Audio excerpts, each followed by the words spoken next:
Bonjour Patrick. Ciao Morgane. Et bonjour à tous, bienvenue sur le Slow Method Podcast. Bonjour à tous. Aujourd'hui, petit podcast spécial parce que je suis en vacances à Nice et je rejoins Patrick qui est un ami.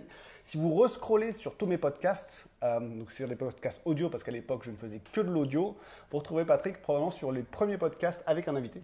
Exactement. Je crois que c'est le premier invité qu'on s'était vu sur Clichy et depuis c'était la première fois à Clichy. Ouais, long débat, notamment sur les huiles essentielles pour ceux qui avaient écouté.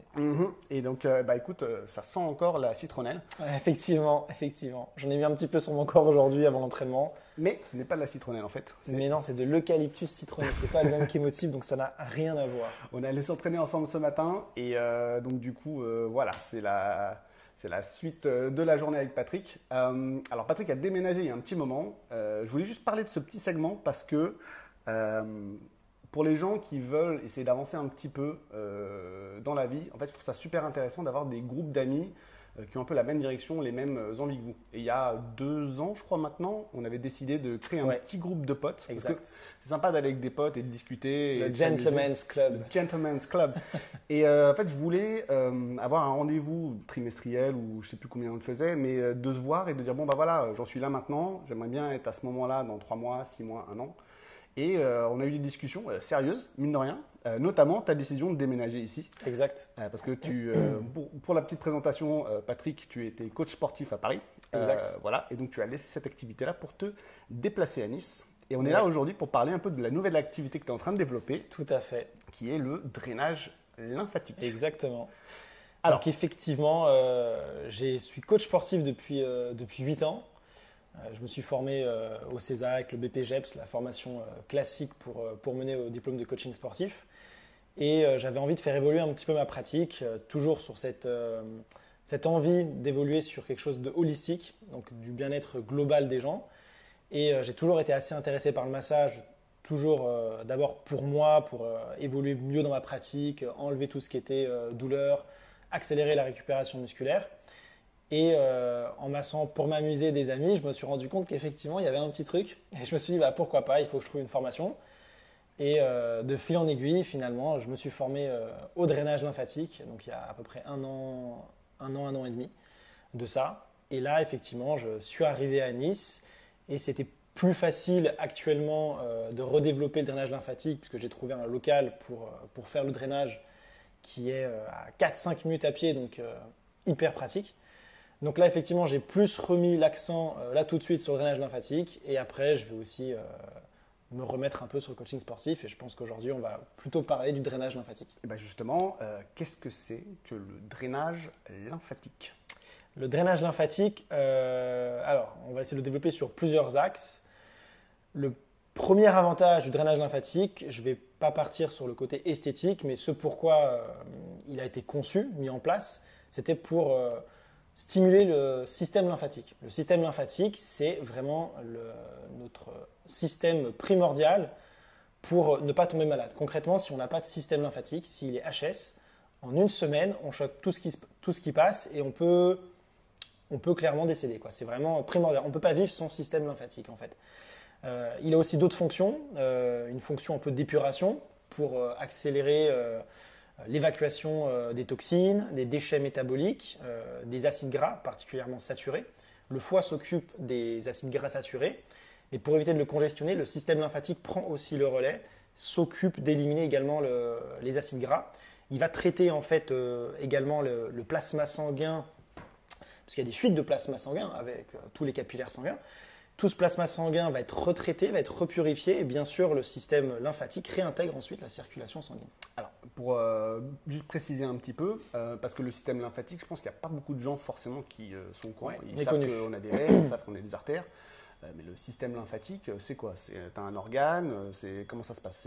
C'est un réseau, c'est où, c'est quoi ? Effectivement, alors c'est un réseau qui n'est pas fermé, c'est-à-dire que contrairement au système sanguin qui fait une boucle, entre les artères qui amènent au cœur et ensuite les vaisseaux sanguins, sanguins qui ramènent au cœur et les artères qui quittent le cœur. Là, on n'a pas de boucle. C'est-à-dire que c'est comme une sorte de réseau qui part de la tête, qui descend jusqu'aux pieds et qui, avec le mouvement, avec une meilleure alimentation, s'active en fait automatiquement à travers des capillaires qui sont gros, nettement plus gros que les capillaires sanguins, et qui sont situés vraiment très en surface de la peau. Donc ce qu'on a de plus en surface, c'est le système lymphatique. En dessous, en plus en profondeur, on a le système sanguin.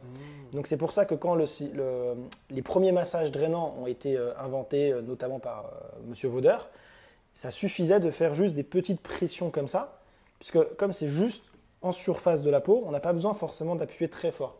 En tout cas, ça c'était pour la partie vraiment thérapeutique. Sur la partie esthétique, on verra plus tard qu'il y a un intérêt à mettre plus de pression, mais sur la partie thérapeutique, on n'a pas besoin d'appuyer fort. Donc ce système lymphatique, il faut imaginer un réseau de capillaires qui descend tout le long, qui a d'ailleurs une grande importance au niveau digestif avec la citerne de Péquet, qui est une grande source de lymphocytes, qui descend jusqu'au pied, mais il ne remonte pas tout seul. Il y a des sortes de petites valves qui permettent qu'une fois que la lymphe, donc le liquide qui est dans le système lymphatique, ne redescende pas, des valves qui empêchent effectivement la descente, mais naturellement, les gens qui ne font pas de sport, qui ont certains problèmes métaboliques, effectivement, on peut avoir des congestions au niveau du système lymphatique. D'accord. Donc en fait, imaginons qu'on reste debout 24 heures. En fait, si on ne bougeait pas et on restait debout, imaginons on a un métier comme ça de gardien, je ne sais pas quoi, tu étais debout pendant 24 heures. Si tu ne bouges pas du tout, en fait, toute ta lymphe va descendre vers tes pieds, c'est ça Avec la gravité, en fait, ça descend. Effectivement. Ça marche. Et Ouais, donc l'idée du drainage, en fait, c'est un peu tu pousses du bas vers le haut, c'est ça en quelque sorte. Et donc ça pousse, tu as une valve, donc ça bloque, tu repousses, tu as une valve, ça bloque. Et petit à petit, l'idée du drainage, c'est de faire remonter la lymphe. Donc la lymphe qui contient justement toutes les toxines, tous les déchets métaboliques. Et en fait, de faire remonter la lymphe à travers les ganglions lymphatiques, qu'on appelle aussi les nœuds lymphatiques. Ces nœuds lymphatiques, c'est eux qui vont traiter tous les déchets, toutes les toxines, qui vont traiter également toutes les maladies, toutes les bactéries, tous les virus. C'est là-dedans que ça va se traiter. C'est les trucs que les médecins... Exactement. Ce qu'on a ici, là, ce qu'on a sous les oreilles, en fait, on a partout. Globalement, on a des nœuds lymphatiques dans toutes les parties, dans tous les creux du corps. Creux du coude, creux du poignet, creux du genou, poplité. Tout ce qui est creux, on a des ganglions. Au niveau de l'aine, bien sûr, au niveau de l'aine. Et on a aussi d'autres nœuds lymphatiques internes au niveau de la zone intestinale, digestive. D'accord. Et donc, la lymphe, c'est là où... une espèce de système poubelle où en fait on balance les bactéries. C'est exactement ça. C'est ça. C'est une sorte de système d'épuration avec un liquide un peu visqueux blanc. Ouais. Et cette viscosité fait effectivement que voilà, ça ne remonte pas non plus si facilement. Quand on se fait des ampoules au pied, c'est ça qui... L'ampoule, ça vient du système lymphatique ou ça n'a rien à voir? Quand tu te fais une ampoule au pied... Ou pas forcément au pied, mais tu sais, quand tu as des frottements et tu as une ampoule, c'est ce liquide-là. Enfin, c'est de la lymphe dedans ou pas, ça, tu crois? Ah non, pour moi, c'est pas de la lymphe. Non, ça c'est non, je pense pas. C'est différent. Ça pour moi, c'est une poche, c'est une poche d'eau qui se crée, mais non, on n'est pas au niveau de la lymphe. C'est parce que il y a quand même un niveau. Non, c'est quand même plus bas. On peut pas non plus. Non, on n'est pas au niveau de la lymphe. Il suffit pas d'arracher un petit morceau de peau et on a la lymphe. Non, c'est vraiment enfermé dans des canaux, comme les canaux du système vasculaire, c'est enfermé dans des canaux, et on imagine plein de petites ramifications. Donc un ou deux canaux principaux, par exemple, si je schématise grossièrement, et derrière, il y a plein de petites ramifications qui vont un peu partout, qui vont dans les bras, qui vont dans les mains. Mais ensuite, le circuit ne fait pas de boucle, il n'est pas bouclé. Donc c'est pour ça que ça coince aux extrémités, à la fois au niveau du bout des doigts, au niveau des bouts des pieds. Ça ne remonte pas naturellement comme le système sanguin, comme une forme de pompe. En fait, il n'y a pas de pompage dans le système lymphatique. C'est le mouvement, principalement le mouvement, qui va générer, avec la compression des muscles sur ces canaux lymphatiques, qui va exercer cette forme de pompe, et du coup, le liquide va remonter. C'est comme ça, en fait, que le système lymphatique fonctionne.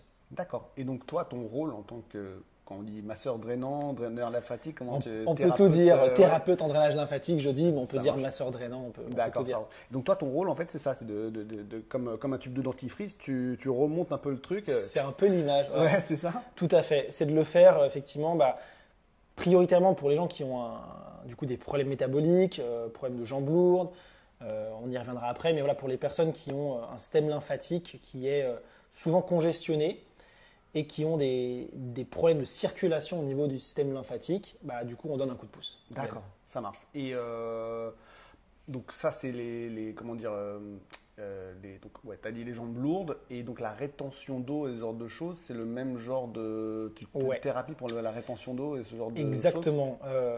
Grosso modo, la plupart des demandes, c'est les gens qui ont des problèmes de rétention d'eau, de mauvaise circulation sanguine au niveau des jambes, de problèmes digestifs, ballonnement, gonflement, constipation, et également de stress, surtout en tout cas sur la partie ventrale. Le stress joue un rôle primordial puisque le ventre est le deuxième cerveau, avec tous les neurones qu'on a au niveau du système digestif. Et donc on peut avoir des gens qui n'ont pas de pathologie, de raison apparente de faire du drainage lymphatique. Je pense souvent aux hommes, puisque c'est quand même plus adressé en raison de ce que je viens de citer à une clientèle féminine. Mais on peut très bien être un homme avec des problèmes digestifs parce qu'on est très stressé, le diaphragme tendu. Et donc voilà, on va aussi exercer des petites manœuvres viscérales pour débloquer le diaphragme, masser le diaphragme, apaiser les tensions. Et donc du coup, il y a aussi un réel intérêt pour enlever le stress, puisqu'il y a un grand rôle sur le système nerveux parasympathique. Parce que c'est intéressant ce que tu dis sur le diaphragme, parce que c'est vrai que apparemment la respiration est aussi une manière de faire circuler à la fois le système sanguin veineux, mais donc le système lymphatique aussi, lui, est lié à ce vacuum qui est provoqué par Tout à fait. Et donc en fait, dans ta pratique là, parce que c'est pour ça que je voyais sur toutes tes vidéos là que tu travaillais pas mal sur le ventre. Je travaille beaucoup sur le ventre et beaucoup en respiration sur le ventre. D'accord, ok. C'est-à-dire que moi, ce que j'explique souvent aux clients, c'est qu'ils sont en équipe avec moi. On forme une équipe, on forme un duo. Et c'est vraiment important de le souligner. Autant sur la partie des jambes, c'est les membres inférieurs ou la partie du haut du corps, c'est plutôt mécanique. Autant le ventre, je demande une vraie participation de la personne, une vraie concentration sur elle-même, sur son ressenti, sur sa respiration. Comme je dis souvent, d'inspirer avec le nez préférentiellement, d'avoir le ventre qui se gonfle à l'inspiration et ensuite qui se dégonfle à l'expiration. En agissant sur la respiration, sur cette prise de conscience personnelle de chacun, déjà on va aider la personne à amener dans un état de relaxation via une fréquence différente, ce qu'on appelle les ondes alpha, qui est un niveau de fréquence, je ne dis pas ce bêtise, mais je crois entre 6 et 15 Hz à peu près. Je ne vais pas dire de bêtises, mais je crois que c'est à peu près ça, qui est caractéristique d'un état de relaxation. De la même manière que quand on dort, c'est les ondes delta, etc. Et quand la personne est dans cet état-là, moi j'ai déjà beaucoup plus de possibilités de manœuvres mécaniques au niveau du corps, parce que la personne a un lâcher-prise qui me permet effectivement de faire ces manœuvres. Donc c'est pour ça que la respiration en elle-même, juste la respiration, fait déjà partie du processus de guérison. D'accord, ok. Et on peut peut-être parce que je trouvais ça curieux, parce que le système lymphatique, j'ai quand même une idée de ce que c'était, mais je ne savais pas pourquoi tu travaillais autant sur le ventre. Je comprenais pas très bien je voyais pas pourquoi il y avait un lien. Et tu as parlé de l'organe j'ai pas très bien compris. La citerne de Péquet. Ouais, c'est ça. Ouais. Du coup, donc, tu peux juste expliquer, parce que l'un de mes trucs favoris, parce que j'ai fait 2 marathons, un de mes trucs favoris, c'était de me prendre un massage après. Ouais. Et ma partie préférée, c'était le massage digestif que j'avais après. Parce que le ventre, il fait 42 000 rebonds. C'est sûr que sur tous les sports d'endurance, d'ultra-endurance, le ventre prend très très cher. Très très cher. Ouais. Et ça, c'était mon truc préféré. Et donc quand je voyais tes vidéos, je me disais, ça a quand même pas mal digestivement et tout. Mais donc il y a un intérêt lymphatique aussi sur le système, sur la zone abdominale, quoi. Complètement. Le système digestif est très riche en ganglions. Le système lymphatique, comme je disais tout à l'heure, contient notamment ce qu'on appelle la citerne de Péquès, qui est une forme de réserve en fait de lymphocytes, une forme de convergence de tout le système lymphatique avant de remonter par le canal thoracique tout en haut et ensuite de passer dans ce qu'on appelle les veines sous-clavières, donc sous la clavicule, veines sous-clavières, qui viennent ensuite réintégrer la circulation sanguine dans le cœur. Donc c'est un peu l'un des passages finaux, l'un des points convergents de toutes les ramifications du système lymphatique avant la terminaison finale et qu'elle se jette à nouveau dans la circulation sanguine. D'accord. Et donc, est-ce que ton protocole de drainage suit un peu ça? C'est-à-dire qu'en fait, tu pars des extrémités, tu remontes et ensuite tu finis avec le système digestif et ça, tu suis en fait naturellement. Alors, il n'y a pas une importance, c'est ce que j'ai noté en termes d'expérimentation, en termes empiriques. Je n'ai pas noté un impact fort entre commencer par une zone, soit la partie membre inférieur, soit la partie membre supérieur, soit le ventre.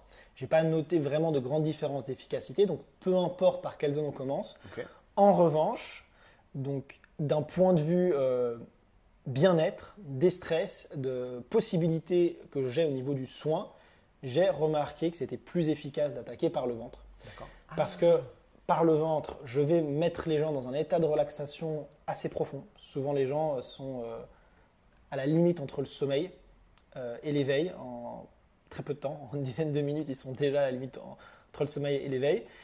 Et du fait de ce relâchement, déjà, j'ai plus de possibilités. Et même au niveau des jambes, ça me permet d'avoir moins de tension. Parce que la tension interne, globale du corps est diminuée. Donc même sur les jambes, en termes de fermeté et de contraction musculaire, ne serait-ce que pour ça, c'est déjà plus facile.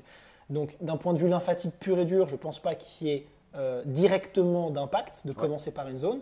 Par contre, indirectement, du fait du relâchement, oui, commencer par le ventre, ça me donne plus de résultats, plus d'efficacité. Donc, tu as le premier massage digestif ventre. Il y a plusieurs phases là-dedans ou pas Il y a plusieurs phases, tout à fait. La première phase, c'est la phase magnétisme énergétique,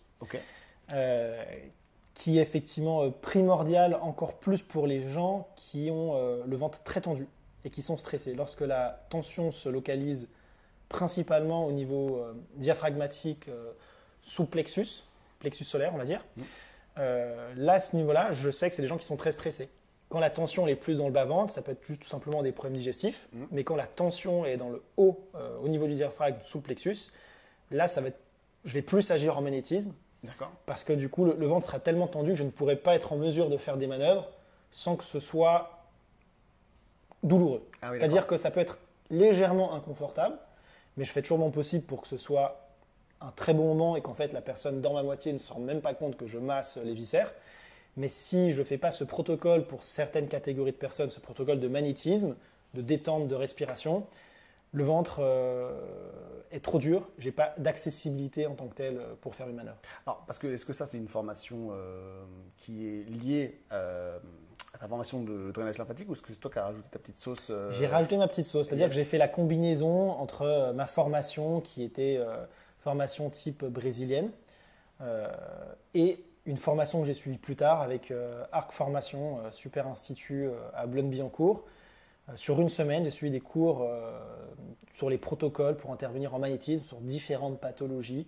Donc il y avait effectivement, typiquement pour le drainage lymphatique, les blessures musculo-ostéotendineuses, d'autres types d'interventions, ça peut être sur le système cutané, sur des plaies, sur des cicatrices. Ça peut être aussi sur des problèmes liés plutôt au stress ou plutôt psychiques ou émotionnels. Donc il y a un pan d'action sur le magnétisme qui est absolument incroyable et très efficace.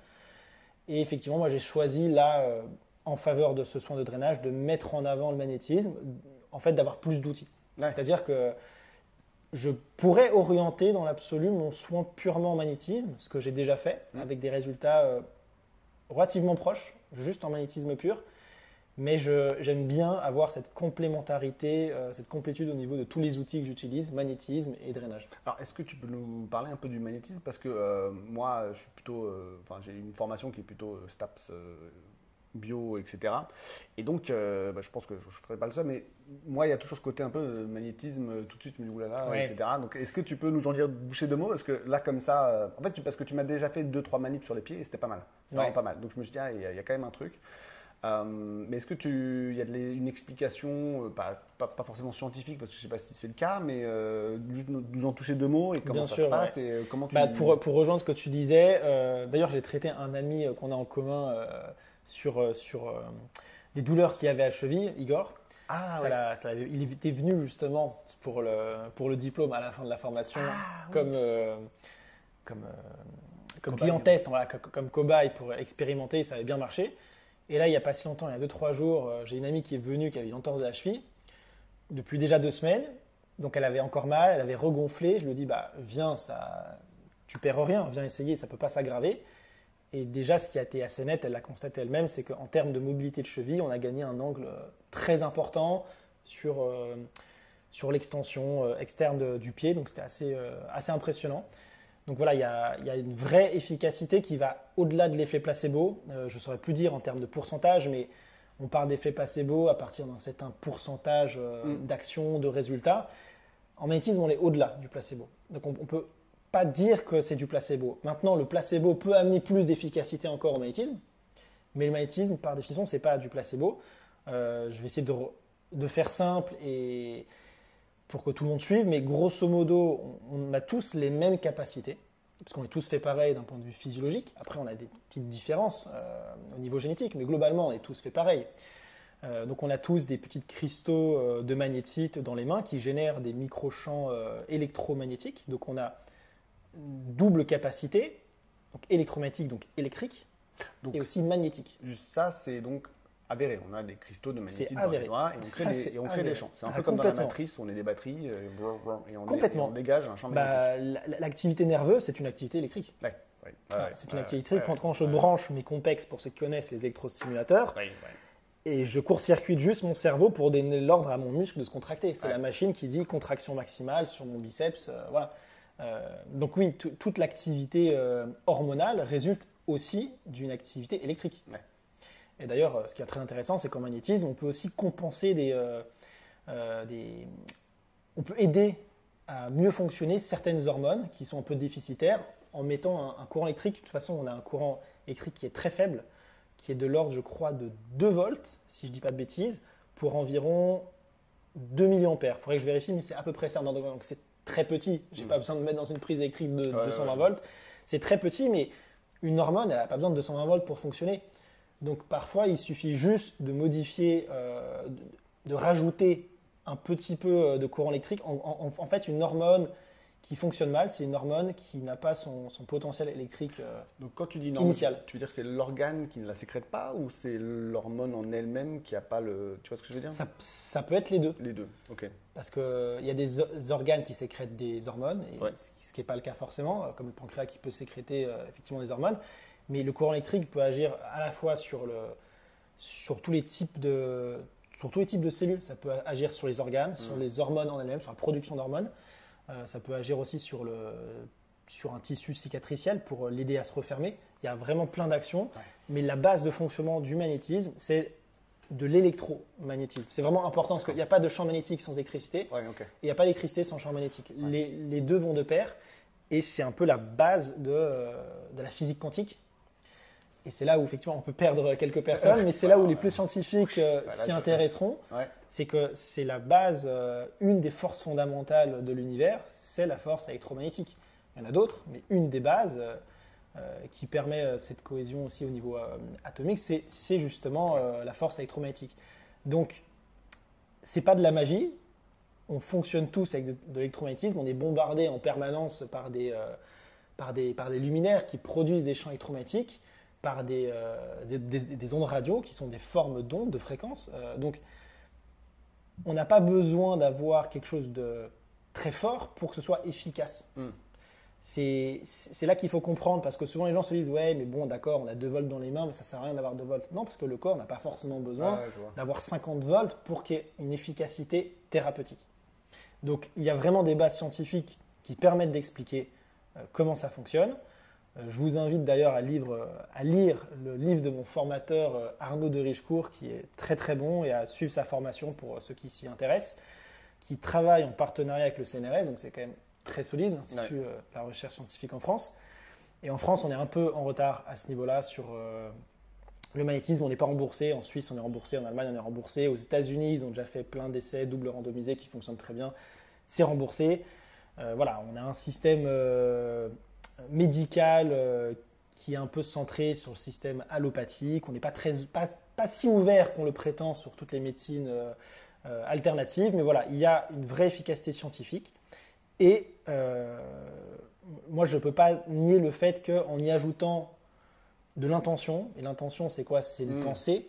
Une pensée, c'est quoi? C'est aussi des croyances, c'est aussi c'est une émotion, c'est plus de spiritualité, qu'on va augmenter l'efficacité du soin. En tout cas, je pousse à croire que ça augmente l'efficacité de mon soin. Ça, je ne peux pas le prouver, mais voilà, je pense qu'en y mettant une intention, donc une intention, c'est une pensée, c'est une onde.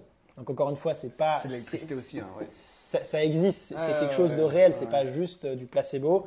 Donc, comme quoi, une intention, c'est pas si anodin que ça. Ouais. Penser quelque chose et pas une autre, c'est vraiment pas si anodin que ça. En mettant une intention spécifique, je pense qu'on peut également clairement accentuer l'efficacité du soin. Mais c'est vrai qu'on est en train d'ouvrir un peu les portes avec ça, tu sais, je sais pas si tu te rappelles de Wim Hof, le mec, voilà. Exact, Mais le froid. Ouais, mais c'est intéressant parce que maintenant, il fait encore le froid, mais en fait, pour lui, le froid, c'était un outil. C'était un outil, alors comment dire ça?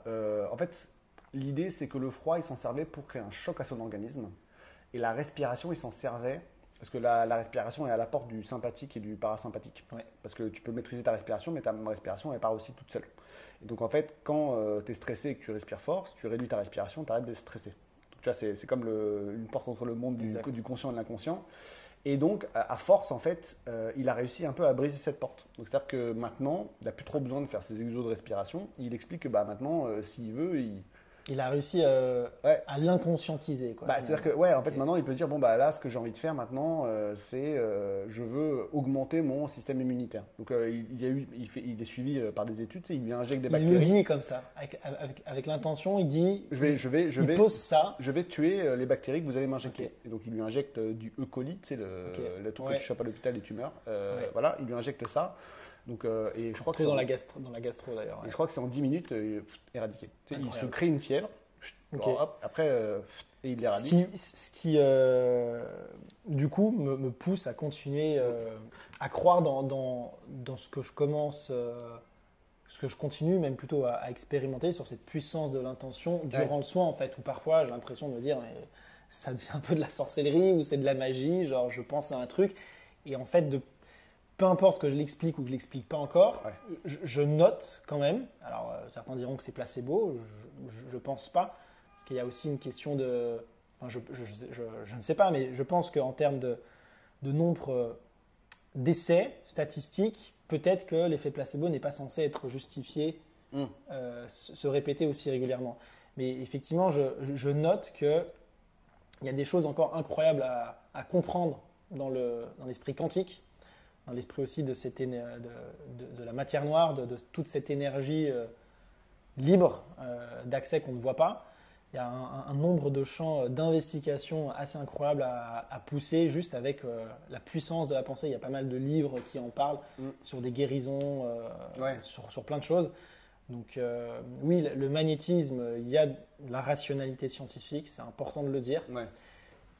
Mais je pense qu'il y a aussi une part d'efficacité avec l'intention. Mais l'intention, encore une fois, c'est pas une question de croyance au sens il faut croire à ci ou il faut croire à ça. C'est juste notre intention, avoir une intention précise, être concentré, c'est aussi de la concentration. Ce que je veux dire par intention, c'est concentration. De la même manière qu'on est tous capables de courir, mais il y a des gens qui courent beaucoup mieux que d'autres. Donc il y en a qui ont quand même des talents de base, des prédispositions génétiques, physiques pour courir. Ouais. Mais avec l'entraînement, donc avec une intention, avec de la concentration, on développe cette compétence. Et donc je pense qu'en magnétisme, c'est pareil. Il y a de l'expérience et il y a aussi l'intention qu'on va avoir. C'est sûr que je pense réellement qu'en mettant la main et en étant vraiment très concentré, avec une volonté particulière, on obtiendra un résultat meilleur que quelqu'un qui regarde la télé, par exemple. Ce qui ne veut pas dire qu'il y aura physiquement quand même, encore une fois, comme il y a de la science, il y a une efficacité juste par l'acte en lui-même, mais avec une intention supplémentaire, on va accentuer le résultat. Alors, mais donc juste pour ça que en fait, moi, je trouve ça intéressant que tu l'aies intégré un truc logique, mécanique, tu sais, l'idée de créer un effet pompe, de rajouter ta petite sauce à toi, qui débloque quelque chose et qui te permet de mieux travailler. Et ton idée de l'intention, ça me fait penser, il y a une étude qui a été faite, il ne l'explique pas. En fait, tu as quelqu'un qui est de dos à toi et tu demandes à une autre personne de la regarder, soit de ne pas la regarder. Donc, tu vois, et l'autre qui est de dos doit dire est-ce que la personne me regarde ou pas. Et c'est largement non statistiquement, comment dire, que la plupart des gens arrivent à retrouver, à avoir la bonne réponse. Oui. Genre, statistiquement, ça ne relève pas du hasard. C'est un truc de malade, c'est genre à 70%. C'est comme quand vous êtes dans la rue. Ils arrivent à détecter du coup l'intention de la personne. Vous êtes dans la rue, vous retournez, vous dites. Je sens que quelqu'un me regarde. Ouais, il y a un truc, enfin voilà, on sent l'intention. Ou c'est comme vous êtes dans le métro et vous regardez comme ça et quelqu'un est en train de vous regarder. Vous savez, par réflexe, et il y a un truc comme ça avec le regard et l'intention. Mais Mais tout ça était, pour moi, c'est énergétique tout ça. Et je sais que je suis de plus en plus là-dedans, dans tout ce qui est énergie, parce que c'est assez fabuleux de voir tous les potentiels qu'il y a. En fait, cette recherche que moi j'ai via l'énergétique, ça part déjà d'il y a très très très longtemps quand je fais des arts martiaux, où comme beaucoup je pense souvent quand ils sont jeunes, cet idéal d'avoir un super corps, d'être un super athlète. Ça peut être les arts martiaux, ça peut être la course à pied, ça peut être ce qu'on veut, mais de pousser son corps physique, et puis plus tard aussi justement d'y penser aussi au niveau mental, pousser son corps dans ses retranchements pour être invincible, pour avoir comme des super pouvoirs. Ouais. Et pour moi, l'énergétique, on y arrive un petit peu quand même. On est un peu à la frontière où il faut commencer à croire pour voir le résultat en énergétique. Parce que si on attend de voir pour croire, on n'a pas cette foi, on n'a pas cette intention qui nous permet d'avoir ce résultat. Donc il y a quand même des ponts avec la foi, dans l'intention, avec les croyances, parce que ça passe par des choses qu'on ne peut pas toucher, c'est du ressenti. Parce que moi, j'adore l'explicatif. Mais je crois que c'est comme, je crois que c'est Albert Einstein qui disait il est devenu scientifique pour trouver Dieu. Parce que du coup, il voulait essayer de tout expliquer jusqu'à ce qu'il ne puisse plus expliquer, tu vois, de faire tous les trucs. Et moi, je crois que c'est un peu pareil. C'est-à-dire que j'adore l'idée qui est autre chose.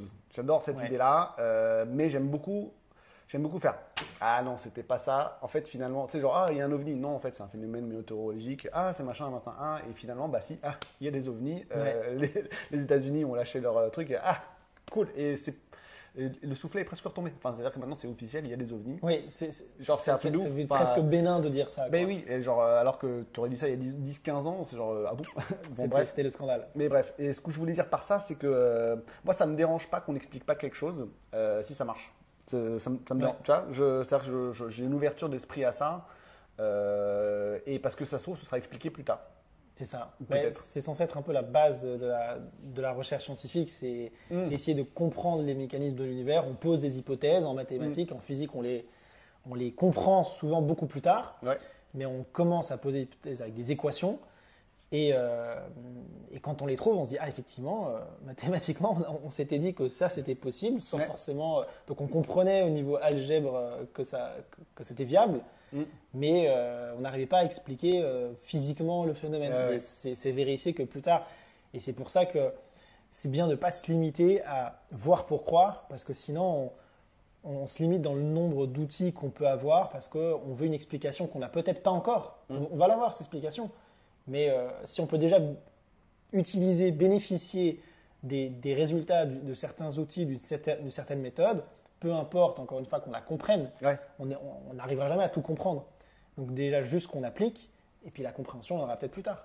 Non, mais c'est cool. Et alors, est-ce que pour en revenir, donc t'as parce que là, tu t'appliques l'énergétique au drainage lymphatique, mais est-ce que tu fais de l'énergétique pure aussi? Tu proposes Je fais des soins énergétiques purs, effectivement. Comme je t'ai dit, par exemple, pour tout ce qui est musculo-ostéotendineux, donc ça peut être des entorses, ça peut être des tendinites, tout ce qui se rapporte en fait à ce type de pathologie-là. C'est aussi très efficace.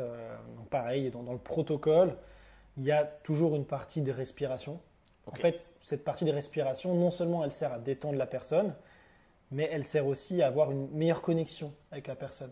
En fait, qu'on se place tous les deux sur une fréquence vibratoire égale, qu'on soit sur la même fréquence, et si possible une fréquence vibratoire plutôt basse, qui permette justement plus facilement la guérison. La manière que tu répares tout quand tu dors. Quand tu dors, tu as un monde delta, tu ne vas pas te soigner au moment où tu fais ta séance de musculation.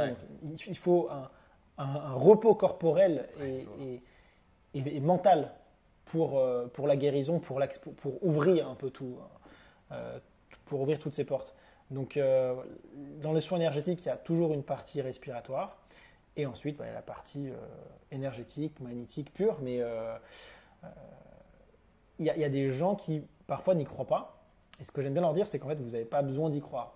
Après, il y a une différence entre ne pas y croire et vouloir absolument que ça échoue. Ce qui est vraiment pas pareil. Il y a des gens qui viennent un peu en mode challenge. Genre, allez, le magicien, vas-y, fais quelque chose. Alors non, moi, je suis pas magicien. Ça m'intéresse pas d'ailleurs de faire des tours de magie. Moi, je suis là pour aider les gens, pour leur proposer une alternative.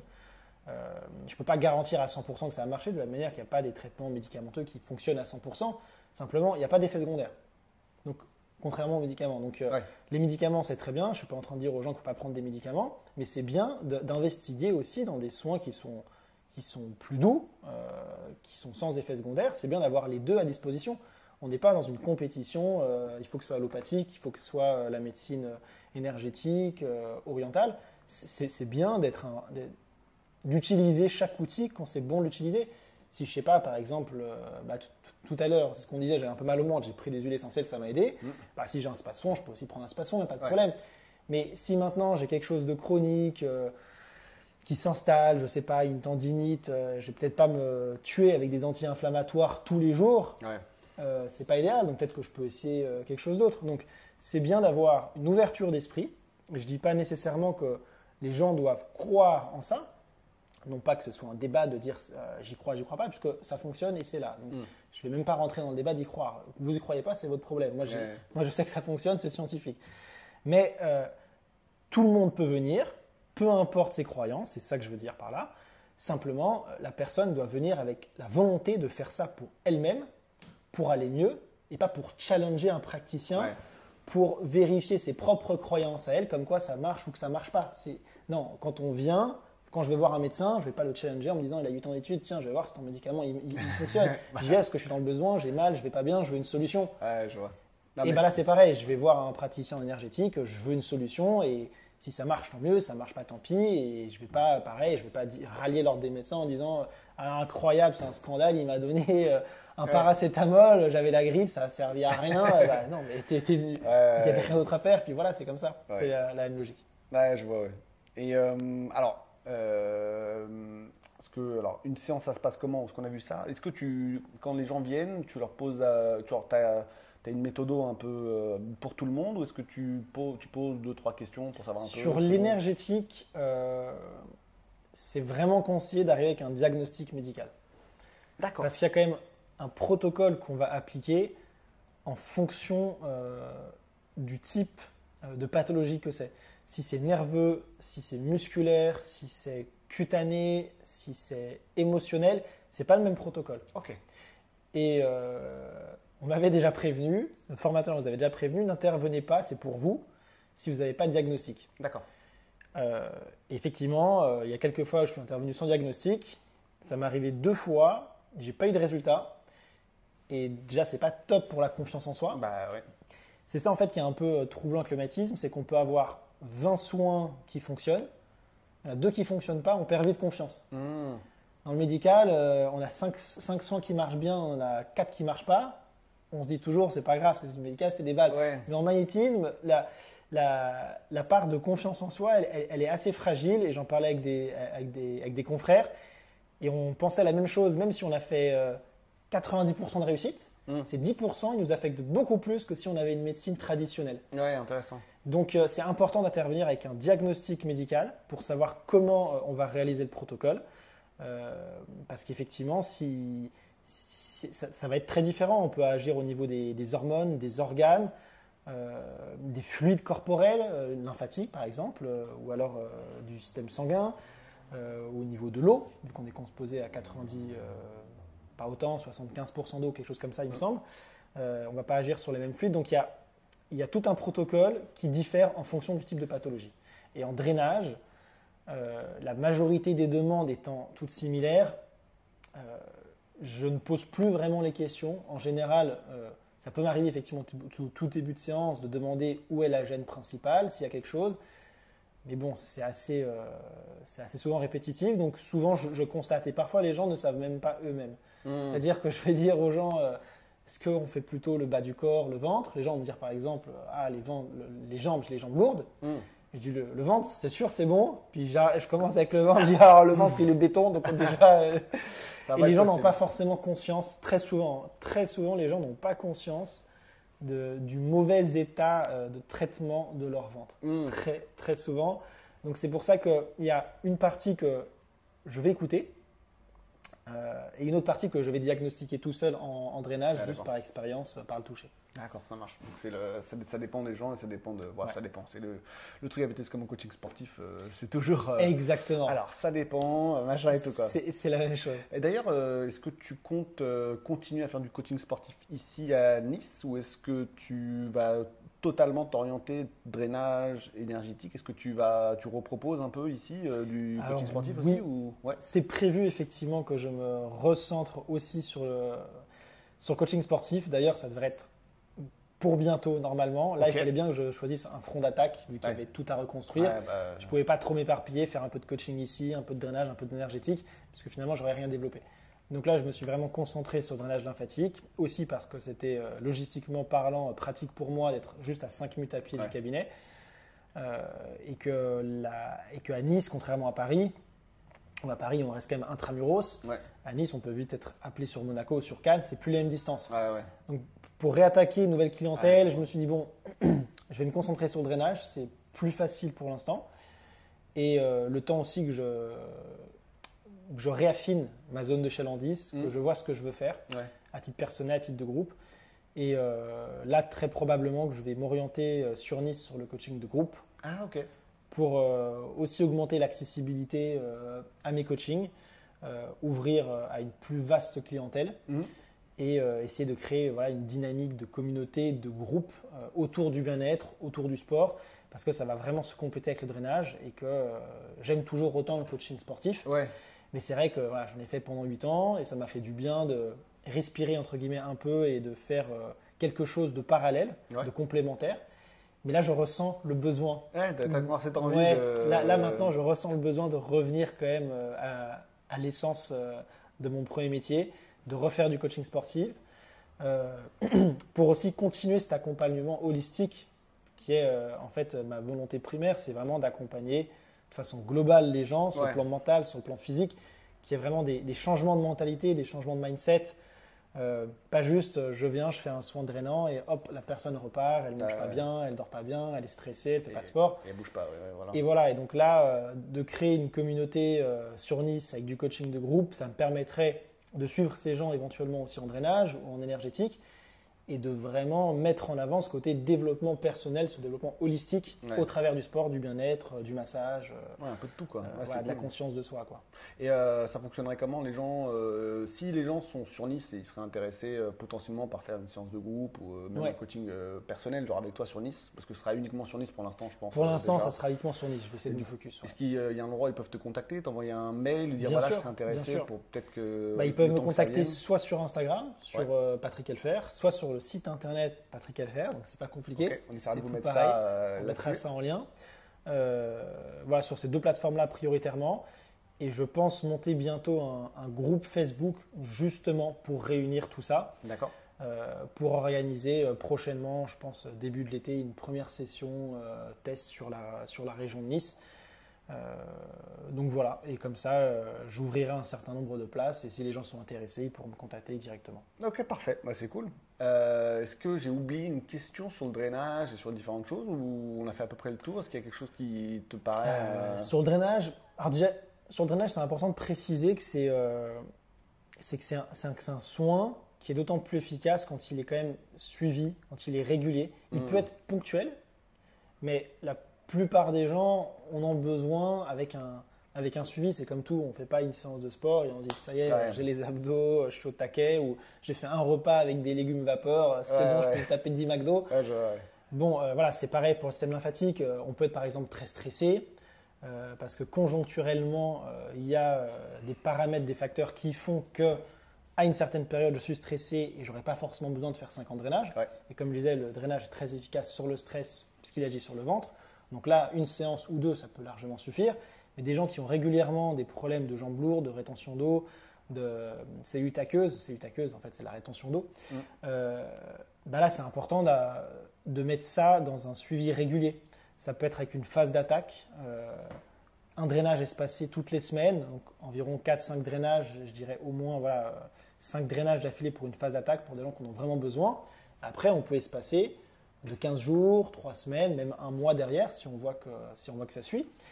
Et c'est sûr que c'est plus efficace, ce n'est pas indispensable, mais la logique d'investir sur soi, du temps, de l'argent, c'est de le mettre dans une démarche globale de changement. Ouais. Donc si on vient et qu'on passe du temps, de l'argent à dépenser donc pour du drainage lymphatique, on fait 5 séances et que derrière on continue à boire beaucoup d'alcool, à pas trop s'auto-limiter, à mal manger, bah, c'est comme si demain je vais voir l'ostéo et puis qu'à chaque fois je fais un truc, je sais que je vais me bloquer, bah, je vais un peu fracasser son soin. Soulever de terre de rond toutes Voilà. les semaines, 2 fois par semaine. Exactement. Donc Là, au bout d'un moment, si je me refais toujours la même blessure, c'est qu'il faut que je change. Donc changer aussi ce paradigme et ne plus être que dans du curatif, mais être aussi dans du préventif.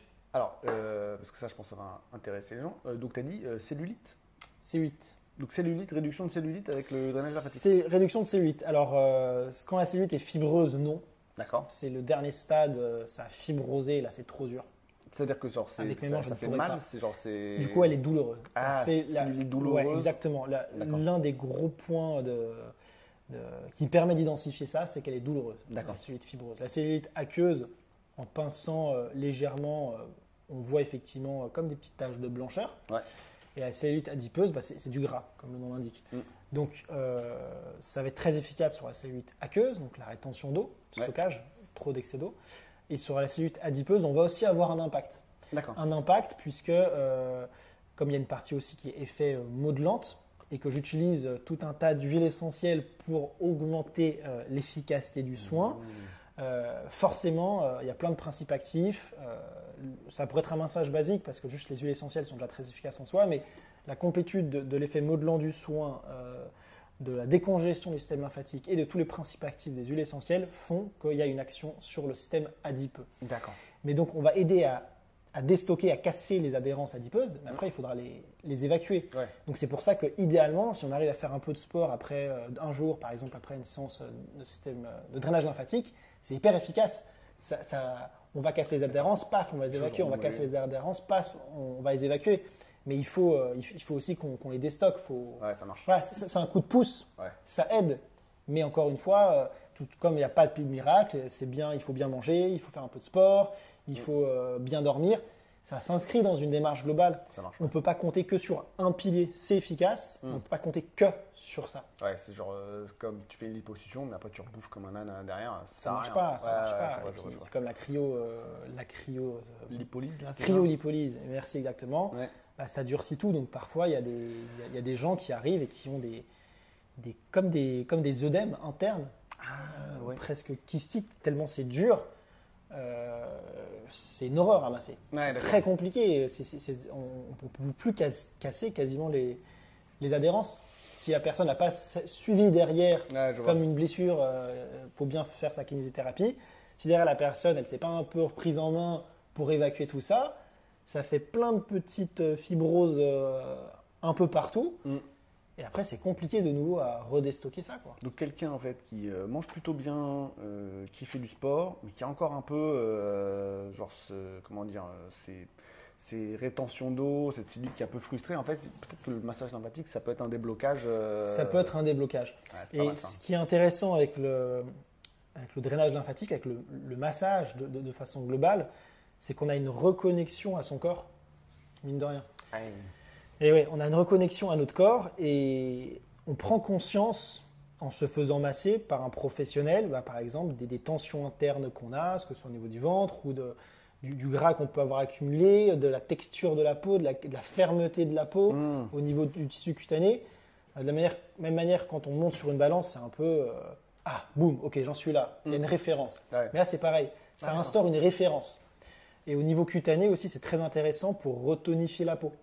Donc là, pareil, ça ne se fait pas non plus en une séance, mais quand même en 2-3 séances déjà, on a des résultats qui sont très, très convenables, où on voit la peau qui se retend, des cicatrices qui sont moins visibles, c'est sur des vergetures un peu moins visibles aussi. Donc il y a un vrai intérêt pour retendre la peau.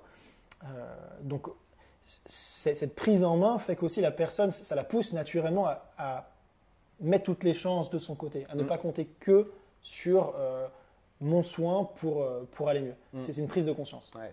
Je voulais juste rebondir aussi sur l'idée des huiles essentielles. Donc ça, je vous laisse aller réécouter le podcast qu'on avait fait parce que c'était fait presque 3 heures et on a passé une énorme portion en fait sur les huiles essentielles. L'aromathérapie pour être plus exact. Exactement, l'aromathérapie. Et donc globalement, ce que tu m'avais expliqué en long et en large et en travers, mais enfin c'était vraiment cool, c'est qu'en gros c'est de la pharmacologie quoi. C'est-à-dire que comme tous les médicaments, ça vient des plantes, bah là en fait les huiles essentielles c'est du concentré de presque, ce n'est pas du médicament, mais c'est du concentré de principe actif qu'il y a dans les plantes. De principe actif. Et que du coup, bah, mine de rien, comme tu as fait toute cette obsession sur l'aromathérapie pendant une période, en gros, avec tous les bouquins que tu avais chez toi, cette obsession, et donc que tu t'en sers souvent pour toi, et bah, là du coup, sur des trucs. Si vous réécoutez ce podcast, vous comprendrez d'où venait cette obsession. C'était encore une fois cette idée de récupérer plus vite, d'être un peu super humain dans la performance. Toujours recherche de performance, et voilà. Et donc c'est cool que maintenant tu combines tout ça. Et si en plus tu peux commencer à proposer du coaching sportif en parallèle de tout ça, ce dont on parlait dans le Gentleman's Club, tout commence à se connecter. C'est ça. Y est, ton rêve holistique. Après avoir posé les briques, ça y est, je vois les ponts. Avant je ne les voyais pas, et maintenant je trouve une continuité logique entre ces différentes passions. Bah, c'est cool. Bah, ce sera cool de refaire un podcast d'ici, je sais pas, voir 6 mois, 1 an. Et de voir où ça en est. Bah ouais, moi je serais curieux de voir où en est la méthode. Une espèce de points comme ça à voir les évolutions. Et donc merci pour ce partage. Merci à toi. Je suis content d'avoir vu ta vie là à Nice. C'est vraiment stylé. Effectivement, là on n'a pas eu le plus beau temps pour ta venue. Je pense que c'est le cas de toute la France où on bat des records. J'ai quand même réussi à bronzer un peu. Pas d'avoir chaud. Voilà, non, alors là ça va, merci pour l'accueil parce que là tout à l'heure à la salle de sport c'était un peu n'importe quoi. Et donc on va juste répéter où les gens peuvent te trouver s'ils veulent suivre un petit peu ton drainage, tes coachings. Je suppose que tu vas faire des annonces et sur Facebook. Je sais pas si tu as créé ton Facebook encore, s'il est en phase de création. Je ne l'ai pas encore créé, j'ai pas mis l'accent dessus. Instagram pour l'instant. Instagram, site internet ou directement Planity pour tout ce qui est massage drainant. Et également sur tous les soins énergétiques. Vous me retrouvez sur, encore une fois, Patrick Helfer, donc c'est pas compliqué. Patrick Helfer, site internet, Instagram, Planity. Vous me contactez sur l'une des 3 plateformes et j'espère vous voir vite du coup pour essayer. Écoutez, foncez le voir. Il est sur Nice, profitez-en. Et ce sera la fin de ce podcast. Merci d'avoir été là jusqu'au bout si vous y étiez. Et si vous êtes resté jusqu'au bout, n'oubliez pas que vous avez moins 10% avec mon code Greenway The Slow Method sur toute leur gamme, également chez Oli. Donc pour tout ce qui est, on parlait de rétention d'eau, d'électrolytes et d'hydratation. Donc ils font une boisson qui moi ma préférée à la poire, et donc 0 sucre et des électrolytes dedans pour l'hydratation. Et vous avez également moins 10% avec le code pareil The Slow Method chez eux. Donc n'hésitez pas à en profiter si vous restez jusqu'à la fin de ce podcast. Merci à toi. Merci Morgane. Et à très bientôt sur The Slow Method. Ciao.